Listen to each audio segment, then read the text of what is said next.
이 족심열에 있으신 분들은 제가 이제 비유를 하나 좀 드리면서 이제 설명드리려고 하는데, 우리가 이제 어떤 냄비에 물을 끓인다고 생각을 하면 물이 적당량이 있고 불도 적당한 세기가 돼야지만 물이 끓어서 이제 음식을 조리할 수 있잖아요. 마찬가지로 이런 상황에서 우리 족심열이라고 하는 거는 너무 오랫동안 끓여서 불이 너무 세서 그 물이 좀 졸아버리거나, 아니면 너무 약한 불이라도 오랫동안 우리가 불을 켜놓게 되면 물이 졸아서 음식을 좀 할 수 없는 거나 마찬가지거든요. 그래서 우리가 그거를 우리 인체에 다시 비유를 하자면, 우리가 스트레스나 피로가 굉장히 좀 많다 그러면 불이 굉장히 강한 겁니다. 그런 경우에는 물이 좀 쉽게 졸아들 수 있기 때문에 우리 몸에 있는 진액이나 그런 음액, 그런 부분들이 좀 줄어들기 때문에 손바닥이나 발바닥, 그리고 심하면 이제 가슴 쪽까지 좀 스트레스 쌓이고 좀 뜨거워지는 그런 번열 증상이 좀 나타날 수가 있고요. 좀 문의 주신 환자분 같이 좀 연세가 있으신 분들 같은 경우는 불이 세다기보다는 좀 물이 많이 좀 졸아든 상태, 진액이 좀 부족해지고 음이 허한 상태라 볼 수가 있거든요. 그래서 지금 이제 문의 주신 어머니 같은 경우에는 이 불도 어느 정도 좀 유지를 해야겠지만 음액을 보충시킬 수 있는 그런 다양한 처방들을 좀 드시게 되면 많이 도움을 좀 받을 수 있을 것 같습니다.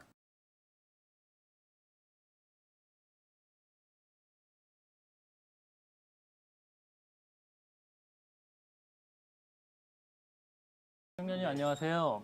네, 지금 말씀하신 게 이제 발바닥이 지금 계속 화끈거리고 뜨거운 증상이 주된 것이잖아요. 네네. 그리고 이게 이제 지금도 조금 30년 전에도 30대에도 같은 증상이 있으셨다고 하셨고요. 30대가 아니고 지금 생각하니까 40대였고 예, 예. 그때 그때는 뭐 서 있었을 때 그런 것보다도 이렇게 많이 걸으면 예. 이제 이렇게 걷다가 보면은 발바닥이 너무 이렇게 뜨거워지니까 너무 힘들고 이래가지고 그 한의원을 한번 갔더랬어요. 예, 예. 그랬더니 약을 그때는 무슨 이유라는 설명을 하셨는가는 모르겠는데 제 기억에 그런 건 없고 예. 약을 그때 지어서 이제 한 재 먹었는데 그 증세가 없더라고요. 예.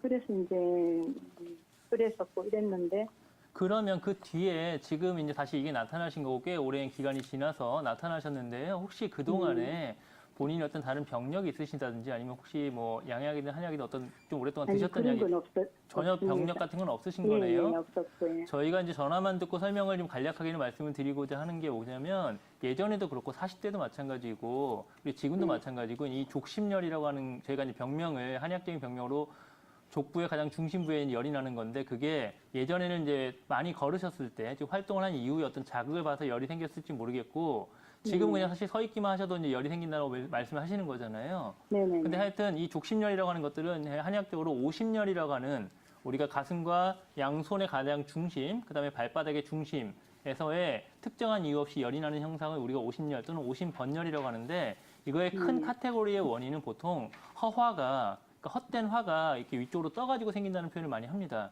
그래서 아마 어머님의 상태를 저희가 보다 정확한 거는 이제 뭐 진맥을 통하든지 어떤 실제 진찰을 통해서 말씀을 드려야 되겠지만, 아마 추정컨대 연세와 다른 재반 상황을 봤을 때 특별한 병력이 없으시다면 이런 허화의 양상으로 인해서 나타날 확률이 그럼 높고요. 어떤 합병 같은 거 물론 그런 이제 겁니까?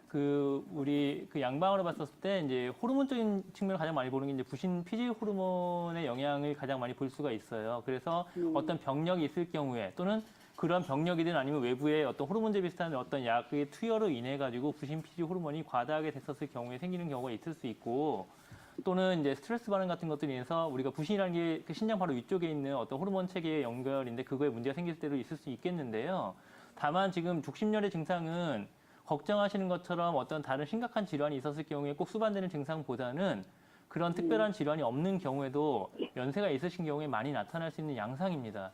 그래서 이제 아마 걱정이 되시면 사실 어쩔 수 없이 또 검사를 해봐야 되겠지만, 저희가 권장드리고 싶은 건 뭐냐면, 일단 이 족심열 같이 이런 허번 또는 허열에 의해서 나타나는 것들은 한의원에 많이 내원하시는, 특히 이제 연장자가 많이 있으신 한의원 쪽에서 볼 수 있는 질환이고, 가볍게는 사실 실제 발바닥의 가장 가운데를 용천이라고 하는 혈자리인데 아마 그쪽이 되게 뜨거울 수가 있는데, 그 뜨거운 부위에 아마 다이렉트로 침을 놔도 좀 가라는 경우도 있고, 좀 통증은 심하지만 이 용천 같은 혈자리에 약간 사열 같은 걸 하면 이게 상당히 또 가라앉는 경우가 있습니다. 그래서 일단은 그런 처치를 해볼 수도 있을 거고요. 그 다음에 그 족심열 같이 나타나는 이 오심열의 가장 여러 가지 이유는 그 복부에 약간 그 좀 차서 나타나는 경우가 있을 수 있기 때문에 거기 뭐 뜸 치료나 이런 걸 할 수도 있을 거고 그게 만약에 안 될 경우라면 환자분의 예전처럼 이 허화가 생기는 그 상태에 맞춰서 진맥을 통한 한약 처방을 좀 투여하셔서 경과가 좋아질 수 있기 때문에 아마 그런 치료와 처치를 먼저 한의원에서 받아보시는 걸 권장드리고 싶습니다.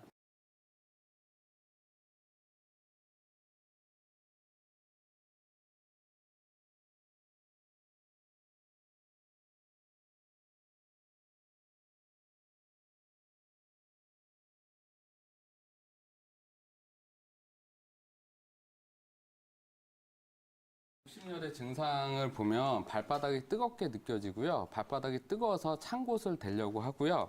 그다음 밤에 잘 때도 이게 이불을 이제 내놓고 자게 되고요. 특히나 이제 족심열은 이제 야간에 심해집니다. 야간에 심해지고 그래서 이제 한의학 쪽에서는 음어하동이라 그래서 신장의 기능, 그러니까 신장의 기능이라고 하면 저희는 이제 심장과 부신을 구분하지 않는데요. 부신의 기능이 떨어지면서 나타나는 증상으로 보이고요. 그런 부신 스트레스 증후군이라고 해서 부신 기능이 떨어졌을 때 기력저하뿐만 아니라 이제 허리나 이제 무릎이 시큰시큰거리고 아프고 이제 이렇게 족부 쪽에 이제 열이 이제 나타나는 증상이 나타나는데요. 이런 경우는 이제 심음어라고 해서 이제 음을 보충해주면서 열을 꺼트리는 이제 한약 치료를 하면 효과적으로 이제 관리가 됩니다. 그리고 특히나 이분 같은 경우 오래 서 있을 때 그 열이 난다고 하는 것으로 봤을 때는 근골격계 쪽에서는 이제 경골신경이 이제 그 발바닥 쪽으로 가는데 경골신경에 포착이 있는지도 한번 확인해 보셔야 될 것 같습니다.